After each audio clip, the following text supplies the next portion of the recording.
Welcome to Apostolic Bible College's Christian Counseling, Ministry 403. This is Lesson 7, Communication Strategies. By the time you finish this lesson, you will be able to list basic differences between men and women, Martians and Venusians, know the 4 keys for better communication, understand the 4 types of negativities that are lethal to relationships, and improve personal, effective listening skills. In preparation for this lesson, you should read Christian Counseling, Chapter 7. I included a video about how men's brains and women's brains operate. This video is one of my favorites, and it's quite humorous. Be sure to watch it after this lesson. It is no secret that men and women think differently. They also communicate differently. Your text mentions a principle from Dr. John Gray's book, Men Are From Mars, Women Are From Venus. To understand this principle, you must be familiar with 2 gods from the Roman pantheon, Mars and Venus. Mars is the god of war, the protector of Rome, and the father of its founders, Romulus and Remus. Venus is goddess of love, beauty, desire, sex, fertility, and prosperity.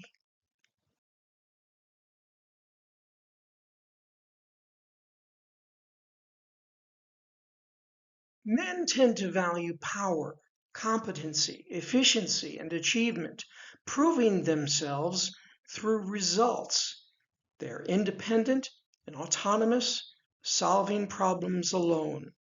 Whereas women, they value love, communication, beauty, and relationships, supporting and nurturing others, sharing feelings and experiences, and talking is a source of fulfillment. Here's a little story that illustrates my point, featuring Dr. Watts and Sister Debbie. I've always prided myself on being efficient. As a counselor and teacher, I spend my days distilling complicated problems into clear, crisp solutions. Sister Debbie Watts, on the other hand, has a heart like a quilt, colorful, layered, and stitched together with compassion. Everyone loves Sister Debbie. She loves conversation. She could spend an hour listening to a single sentence because to her, the meaning behind the words mattered just as much as the words themselves. One day, we found ourselves preparing for the regular Saturday children's class. All right, he says, we're going to teach them 3 rules for communication, quick and simple. Sister Debbie smiled. I think we should start with something fun. Fun, I asked. We're teaching communication, not recess. Debbie giggled. Kids learn best with a story. I sighed but nodded fine. But what story? Debbie thought for a moment. Tell them about our vacation misunderstanding. Oh boy, I groaned, but I agreed. When the children came in, Sister Debbie welcomed them like they were coming to a party. Good morning, she said with a big smile. We're going to learn something important today, and you're going to help us. All of the kids grinned. I stepped forward. All right, everyone, listen to this. And I told a story. Last summer, I said to Sister Debbie, let's go somewhere fun. I meant somewhere close, like the park or the lake. But guess what she did? Debbie raised her hand like she was a student. I thought he meant a big trip, so I spent 3 whole weeks planning a giant vacation. The kids burst out laughing. And when I told her I meant something small, I said, she looked at me like I had just erased her favorite drawing. Debbie crossed her arms dramatically, making the kids laugh again. So what happened? One of the children asked. Easy, Debbie said. We were both right, but we were talking in different ways. I nodded. I said what I was thinking. Debbie said what she was imagining. And that, Debbie said, is why listening and asking questions is super important. Some people sometimes say the same words, but mean different things. And when we slow down and listen, Debbie finished, we understand each other much better. The kids nodded, and someone whispered, that's just like at home. Become familiar with all that your text describes as the differences in communication between men and women. Some key verses. 1 Peter 3:7. Likewise, husbands, live with your wives in an understanding way, showing honor to the woman as the weaker vessel, since they are heirs with you of the grace of life, so that your prayers may not be hindered. James 1:19 through 20. Everyone should be quick to listen, slow to speak, and slow to become angry, because human anger does not produce the righteousness that God desires. Proverbs 18:13. If one gives an answer before he hears, it is his folly and shame. Effective communication requires mutual listening and understanding.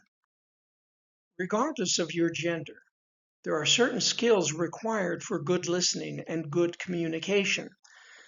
I purposely use the word skills and not gifts or talents because you can learn skills, but you are often stuck with your gifts and talents. As you assess your listening skills, remember, if you're lacking, you can learn these.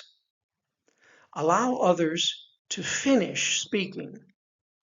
Wait through hesitations. Withhold judgment until completion.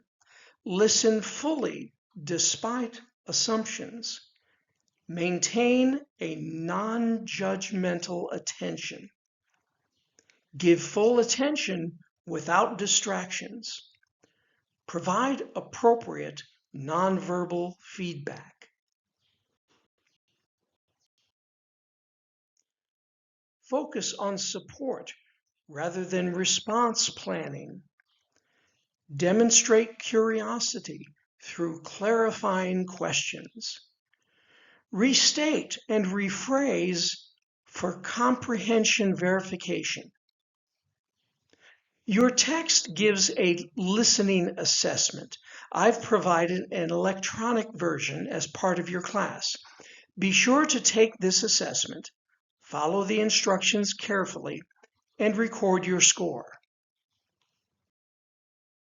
Your text devotes several pages to the keys for better communication. Understanding these will also help you develop or enhance your communication and listening skills. Number 1 is to be intentional about communication. Turn off technology. Set aside 20 to 30 minutes daily for meaningful conversation. Create dedicated time and space for connection. Prioritize communication as essential relationship maintenance. Make communication a deliberate practice rather than an afterthought. Number 2, practice active listening. Being fully present and engaged setting aside distractions, maintaining appropriate eye contact, providing nonverbal feedback such as nodding or positive facial expressions, asking clarifying questions, restating, rephrasing to confirm your understanding, suspending judgment while listening, and focusing on understanding rather than formulating responses. Number 3, choose words carefully. The 4 horsemen. The first one is criticism, attacking character rather than behavior. For an example, you're an idiot versus I'm confused about that decision.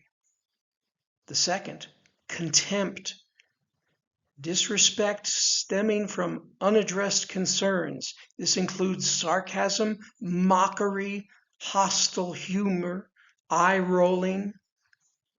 The third is defensiveness, self-protection that escalates conflict, deflecting responsibility and creating blame cycles. The fourth, stonewalling, withdrawing from communication, the silent treatment, physically or emotionally shutting down during conflict. Continuing number 3, choose words wisely. Talk about difficult conversations. Choose an appropriate time and place. A word fitly spoken is like apples of gold in settings of silver, according to Proverbs 25:11. Establish rules of engagement. Use I statements instead of accusatory you statements. Mind reading is a trap. Or the statement, if you loved me. Your text gives good tips on having difficult conversations. Be sure to review these thoroughly. Finishing up difficult conversations, allow adequate time for full expression and verify understanding through restatement. Number 4 is mind your body language. Nonverbal communication often speaks louder than words. Negative body language to avoid: crossed arms, defensiveness, angry glares or blank stares, eye rolling or lack of eye contact, and turning away from your partner. Positive body language to practice: an open posture, appropriate eye contact, nodding and affirming expressions, and physical touch when it's appropriate, for example, holding hands. Consider physical connection during difficult conversations. Class, read Christian Counseling, Chapter 8.